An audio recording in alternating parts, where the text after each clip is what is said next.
हर्ष Rajput. Yes sir. क्या नाम है हर्ष राजपूत, कहाँ से आए हो? सर मैं दिल्ली से आया हूँ, मेरा होम टाउन कानपुर यूपी है।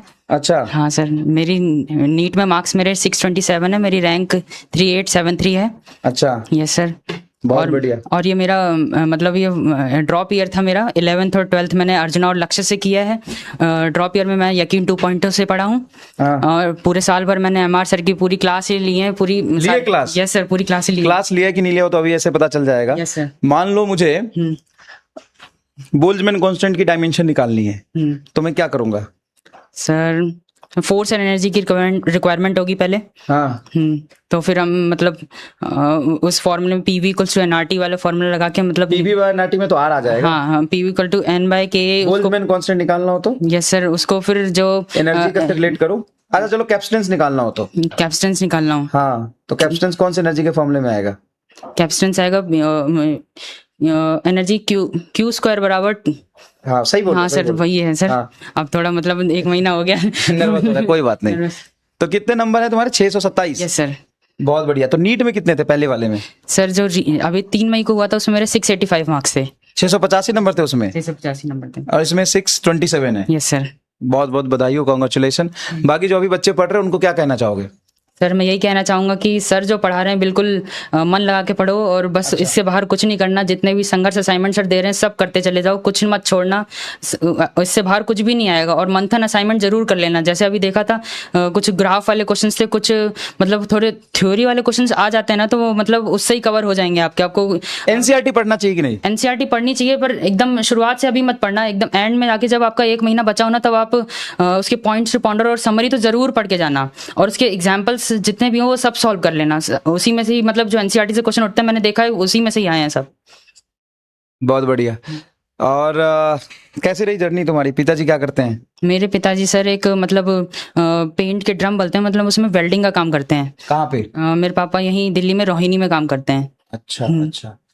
तो एक साल कितने घंटे पढ़ते थे रोज? सर मेरा मतलब टाइम तो फिक्स नहीं था। मैं क्लासेस लेना पूरा, फिर उसके बाद टीपीपी सारे क्वेश्चन सॉल्व करना। हाँ। मेरा लगभग 10 से 12 घंटे निकल जाता था सर दिन में।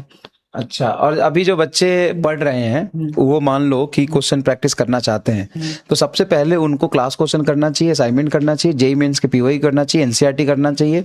कैसे क्या करना चाहिए, कब कब क्या करना चाहिए? और घबराओ मत, आते ही मैंने सवाल पूछ लिया ना थोड़ा सा पैनिक हो जाते हैं बच्चे, कोई बात नहीं। बताओ मुझे कि क्या सीक्वेंस रखना चाहिए? सर सबसे पहले तो जो क्लास में क्वेश्चंस है ना सर, उसको ही मैं क्या करना चाहिए, रिपीट कर देना चाहिए एक बार घर जाने के बाद। मतलब उसी दिन मत करना, अगले दिन उस क्वेश्चंस को जब क्लास में आओ तो उससे पहले एक बार देख लो जरूर। सॉल्व मत करो लेकिन पूरे देख लो सीक्वेंस क्या था उस क्वेश्चन का, पैटर्न क्या था, सीक्वेंस क्या था और क्या कंसेप्ट यूज हुआ है, वो तरीका ठीक है। फिर उसके बाद जो मतलब बैच में टीपीपी अगर मिलती है, अगर वो कर पाओ तो कर लेना, नहीं तो सर जो क्वेश्चंस अलग से होमवर्क में देके जाते हैं वो तो जरूर करके आना, वो बहुत जरूरी होता है। उसी से ही अगली क्लास का आपका मतलब जो आगे सीक्वेंस होने वाला है वो पता चल जाएगा आपको।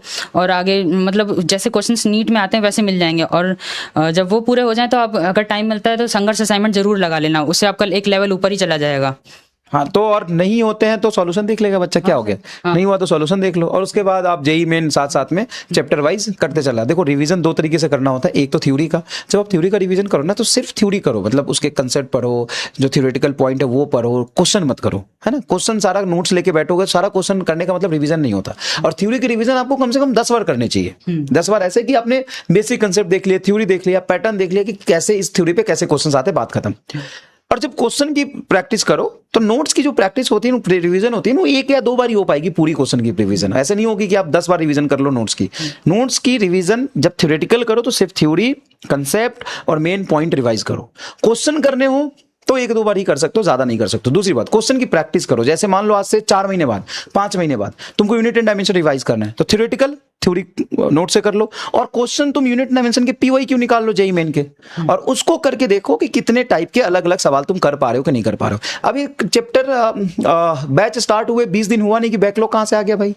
अभी से बैकलॉग कैसे आ जाएगा? सर बैकलॉग तो सर अब अगर काम चोरी करोगे तो बैकलॉग तो बन ही जाएगा। हाँ आराम से। अगर एक तो 3 क्लासेस होती हैं यकीन की, अगर आप एक भी क्लास छोड़ते हो तो बैकलॉग आपका तैयार हो ही जाएगा। उससे तो बचने के लिए आपको यही है कि रेगुलर रहना ही पड़ेगा आपको।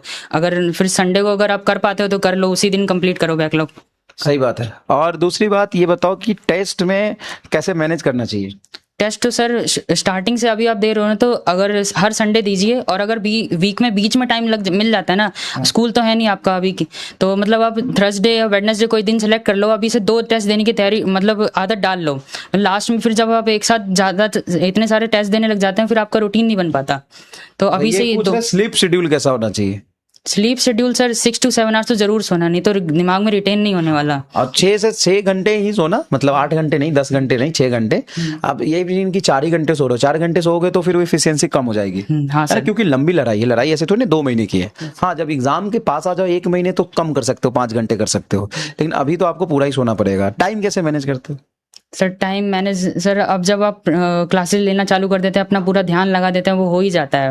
देखो, इस सवाल का जवाब कोई नहीं दे पाया। आप जो पूछते हो ना कि सर टाइम कितना मैनेज करना चाहिए, तो आपने पूछा है तो सब लोगों से, सब तो यही जवाब देते हैं, एक समय पढ़ना चाहिए, बस पढ़ो बस, और क्या है, अपना ध्यान लगाओ, फोकस करो, सब हो ही जाएगा। इसका जवाब ही नहीं है, टाइम मैनेजमेंट का नहीं है जवाब। जब आप अपने मन से जो कोई काम करते हो ना, उस काम को एंजॉय करने लगते हो ना, तो एक्चुअल में वो काम कब होते जाता है आपको पता नहीं चलता है। टाइम मैनेज करने की जरूरत तब पड़ती है ना जब आप फोर्सफुली करना चाह रहे हो उसको, फिर आपकी ना एफिशिएंसी बन रही है, ना आपका काम पूरा हो रहा है, फिर आपको इरिटेशन हो रहा है, फिर आप फ्रस्ट्रेट हो रहे हो, तो वो दिक्कत तब आती है। बताओ ना, किसी ने जवाब दिया टाइम मैनेज कैसे करे? इसका जवाब आज तक किसी ने दिया आपको? कोई दे ही नहीं सकता, क्योंकि ऐसा कोई जवाब ही नहीं है। आपको बस करना है, अगर आपने ठान लिया करना है, मेहनत से कर रहे हो तो करते चले जाओगे। टाइम टेबल क्या होता है? टाइम टेबल तो सर मैंने तो अपना यकीन बैच के हिसाब से ही अपना टाइम टेबल बना लिया था ड्रॉप ईयर में। मतलब आपको बस अपना टारगेट सेलेक्ट करना है, और उसको कंप्लीट करते करते ही आपका टाइम निकल जाएगा, आपको पता ही नहीं चलेगा, आपको टाइम टेबल की जरूरत ही नहीं पड़ेगी। ठीक है, ऐसा ही चलिए। और क्वेश्चन प्रैक्टिस खूब करी थी? हाँ, क्वेश्चन प्रैक्टिस बहुत करी है, इतने सारे टेस्ट पेपर्स लगाए हैं। कोई सर आपने एक बार मतलब 2 साल, मतलब जब मैं लक्ष्य में था तो आपने बोला था 5 किलो पेपर देने हैं, मतलब टेस्ट पेपर्स खरीद के रख लो, सब देने हैं। मैंने सर 5 किलो क्या सर 8 किलो हो गए थे पूरे पेपर। मैंने केजी फिर वेट करा उसको जाके, अभी भी घर पे रखे हुए हैं। 8 केजी पेपर हो चुके हैं सर पूरे। इसी ये सिर्फ ड्रॉप ईयर के पेपर हैं सबका, मतलब बहुत सारे पेपर। अच्छा, हमारे स्कैम में जो पेन वगैरह ऐड करते थे, वो कुछ किया है क्या? हाँ सर, किया ना। कितना है सर? मेरे मतलब 5-6 पेन हो पाए, मतलब सर मैं फंस ही जाता था, फंस जाता था। हाँ सर, आराम से फंस जाता था, कई बार बच जाता था, मतलब कुछ लक्ष्य का कुछ याद रहता था तो बच जाता था, नहीं तो फंसा ही हूँ सर मैं ज्यादातर टाइम।